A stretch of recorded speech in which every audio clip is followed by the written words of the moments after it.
Madhavilatha BJP की उम्मीदवार Hyderabad seat से, वो भी अपना वोट देने के लिए पहुंची है। जी किशन रेड्डी सिकंदराबाद सीट से, वो वोट देने के लिए खड़े हैं वहां पर। सबसे पहले वो पहुंच गए थे वोट देने के लिए। इधर नीरज मौजूद हैं लखीमपुर खीरी में। आपको आवाज आ रही है हमारी?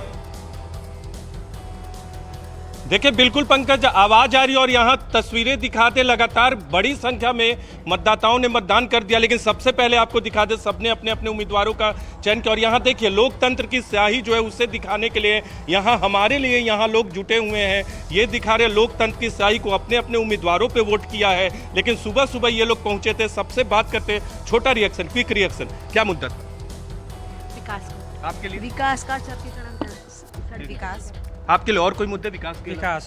विकास के हम भी चाहते हैं खूब ज्यादा विकास हो और ज्यादा ज्यादा काम हो, सड़कें बने, बिजली है, डिग्री कॉलेज। जी रोक रहा हूं नीरज, आपको अरुण बुला रहे हैं हमें कन्नौज में। अरुण कहां पहुंचे आप?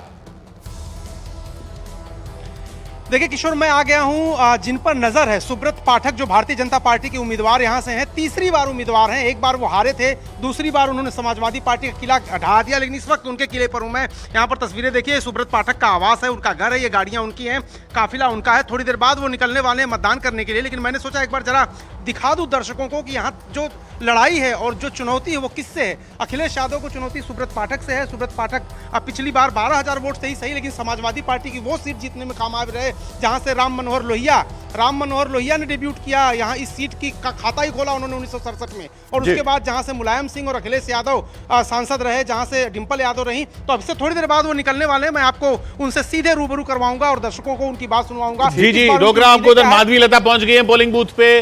माधवीलता अपना नाम वहां पर रजिस्टर कराती हुई, इसके बाद बस अब वो वोट कास्ट करेंगी। तो नेता जो हैं सबसे पहले पहुंच रहे हैं। वोटिंग अभी कुछ 10-15 मिनट 18 मिनट हुए हैं खुले हुए। किशोर, अगर माधवीलता का जिक्र हो रहा है, बहुत कम समय में पूरे देश में अपनी भाषणों से, अपने बयानों से छा जाना, मुझे लगता है कि उसमें बड़ी उपलब्धि उनके नाम है।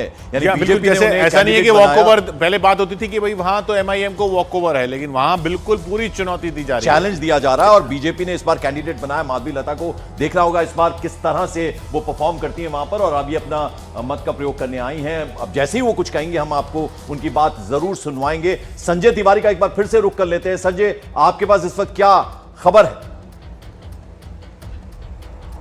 पंकज, जो जी किशन रेड्डी जिस मतदान केंद्र पर पहुंचे हैं वहां ईवीएम काम नहीं कर रहा है और पिछले 15-20 मिनट से वो लगातार वही हम देख रहे थे। वो तो सबसे पहले पहुंच गए थे वोट देने, वहीं पे ईवीएम काम नहीं कर रहा है। इकट्ठा हो गई है।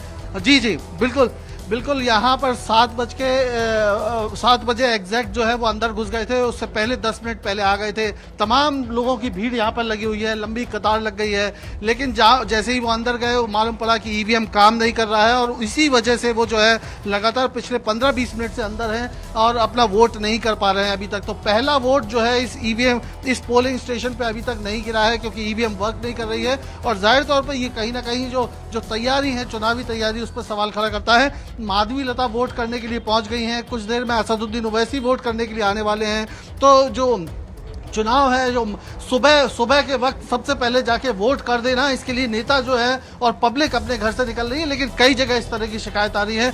खुद जी किशन रेड्डी जिस पोलिंग स्टेशन पर पहुंचे हैं वहां इस तरह की प्रॉब्लम सामने आई है। लोग जो है वो तमाम भीड़ यहाँ पर जमा है और लोग इंतजार कर रहे हैं कि उनकी बारी कब आएगी और वो अंदर जाएंगे। बिल्कुल किशोर, इस बार अगर हम हैदराबाद की करें तो वो 15 मिनट और 15 सेकंड खूब चला इस बार हैदराबाद। 15 मिनट से तो ईवीएम नहीं चल रही है। नहीं, वो 15 मिनट और 15 सेकंड वाला बयान जो है वो खूब चला इस बार। और जरा शालिनी का रुख कर लेते हैं। एक मिनट रोक रहे हैं एक बार, क्यों सुब्रत पाठक क्या बोल रहे हैं वो सुन लेते हैं। वो कह रहे हैं कि बड़े आला अफसर जो है वो लखनऊ से भेजे जा रहे हैं आपके लिए, ताकि आप जीते और उनके कार्यकर्ता जो है वो वोट ना डाल पाए। देखो, वो फर्जी मतदान जिस प्रकार से वो कराते थे, जिन बूथों पर 45% लोग नहीं है, 90% पोलिंग जो हो जाती थी, तो एक कुल मिलाकर वो इस बार नहीं हो पा रही है, इसीलिए बहुत ज़्यादा परेशान। सुब्रत पाठक कन्नौज, जैसा हम जिक्र कर रहे हैं कि कन्नौज खास तौर पर इस सीट पे दिलचस्प मुकाबला होने वाला है। पिछली बार ये जो 8 सीटें थी उत्तर प्रदेश की, उसमें बीजेपी ने शानदार परफॉर्म किया था। अब देखना होगा इस बार ये मुकाबला बेहद इंटरेस्टिंग होने वाला है। जरा शालिनी का रुख कर लेते हैं। शालिनी, आज इस सब के बाद और इस सब के अलावा रोड शो भी है मोदी जी का, और वहां मौजूद है शालिनी। गदौलिया चौक पर जैसा मैंने पहले भी आपको बताया था किशोर कि मैं अभी मौजूद हूँ और चारों तरफ जो प्रधानमंत्री नरेंद्र मोदी के पोस्टर लगे हैं वो विशालकाय हैं। आप देखिए पूरी मैं रोक रहा हूं आपको। शालिनी आएंगे आपके पास, एक चेहरा दिखा दें लोगों को। वोट देने पहुंचे हैदराबाद में अल्लू अर्जुन। जी हाँ, अब हिंदी भाषी क्षेत्रों में भी दक्षिण के खासकर तेलुगु स्टार्स जो हैं वो काफ़ी मशहूर, उनकी फिल्में यहाँ पर। पहले ऐसा होता था कि जो बॉलीवुड है वहां साउथ की फिल्में जो है वो रीमेक होती थी, लेकिन अब वो एक छत्र, मतलब अगर आप साउथ की फिल्मों के सुपरस्टार हैं तो अब आप देश के भी सुपरस्टार हैं। तो अल्लू अर्जुन उसमें बेहद प्रमुख नाम है और वोट कास्ट करने के लिए। माधवी लता क्या कहेंगी, हैदराबाद में वोट कास्ट करने के लिए वो भी आई, उन्होंने हालांकि अपनी स्याही दिखा दी लोकतंत्र की, लेकिन अगर कुछ कहेंगी। नेता तो आ जाते हैं सुबह सुबह वोट देने, लेकिन एक सेलिब्रिटी का पहुंचना और फिल्म स्टार का पहुंचना सुबह 7 बजे ही वोट देने, वो भी अपने आप में एक अच्छी बात है।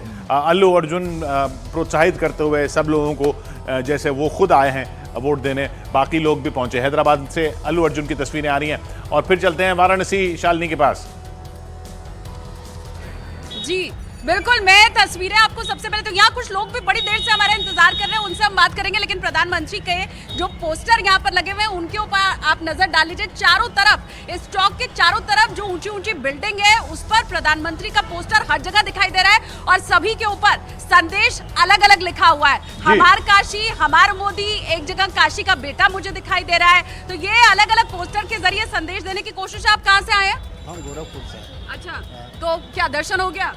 आप आगे बस यही मोदी जी हैं, उनका मार्गदर्शन में आए हैं। हाँ, रुकेंगे, देखेंगे मोदी। जरूर, काहे नहीं देखेंगे। हाँ, ये इधर ना फूल माला वाले जो कि रोज बैठते हैं इन्हीं रास्तों के ऊपर, जरा इस तस्वीर को आप देखिए और इनके मन के भाव भी जान लेते हैं। ये प्रधानमंत्री जी आज आ रहे हैं, हमारे देश के पीएम जी और जो हमारे देश के प्रधानमंत्री जी हैं, हम लोग उन लोग से बहुत संतुष्ट हैं। हम जी काम हुआ है। अम्मा एक है बूढ़ी सी, इनके बारे में भी जानते हैं। अम्मा, काम बढ़िया चल रहा है सुबह सुबह? एकदम बढ़िया चल रहा है, सब जो अब चल रहा है बहुत अच्छा लग रहा है। हाँ, मोदी जी आ रहे हैं। आ रहे हैं हाँ, खूब बढ़िया स्वागत करते हैं। स्वागत करेंगे, आप लोग बैठे हैं देखो आराम से। हाँ, तो ये काशी रुकी नहीं है। मैं ये भी दिखाना चाह रही हूँ कि अमूमन जब प्रधानमंत्री किसी जगह पहुंच रहे होते हैं तो वहाँ पर क्या होता है ना, रास्ते को रोक दिया जाता है। आप देखिए चारों तरफ आपको भीड़ भी दिखाई देगी। बनारसी भी अपने अल्लड़पन में घूम रहे हैं यहाँ पर, श्रद्धालु भी बड़ी संख्या में आए हुए हैं और उन सब के बीच प्रधानमंत्री बिल्कुल हम लगातार शालिनी आपके पास आते रहेंगे। तो लोकतंत्र का महापर्व आज चौथे चरण का चुनाव हो रहा है, मतदान हो रहा है और दूसरी जो खबर है वो ये कि प्रधानमंत्री का आज मेगा रोड शो होने वाला है। चप्पे चप्पे पर हमारे न्यूज 18 इंडिया के सहयोगी मौजूद हैं, उनका रुख हम लगातार करते रहेंगे और किस तरह से मतदान गति पकड़ेगा वो तस्वीरें भी आपको अलग अलग जगहों से दिखाते रहेंगे। तो ब्रेक पर जाते हैं, ब्रेक पर जाते हुए देखते रहिए कैसे अल्लू अर्जुन वोट कर रहे हैं। आप भी आइए।